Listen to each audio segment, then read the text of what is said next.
廉政署19早起去超高雄基山凤山这两大卫生所，甲一名工作人员带走，也有相关的证物。市政府的卫生局就表示讲，是因为内部稽查时阵，发现一名办理婚害业务的同仁可能违法，除了该机构也主动函送地检署。另外，高雄乌内的这派出所有一名交通队的警察，伫跋筊网站顶头插脚，这分局甲伊记代过调职。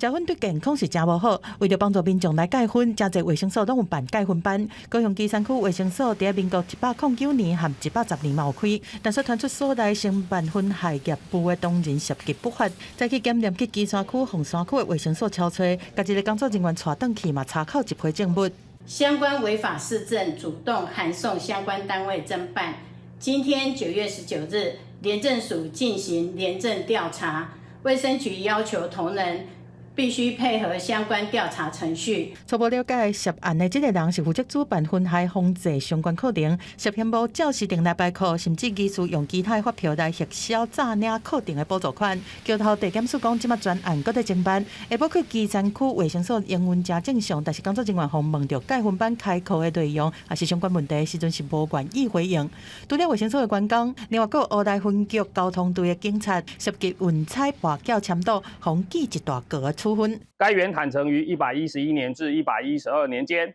有于赌博网站签赌情事。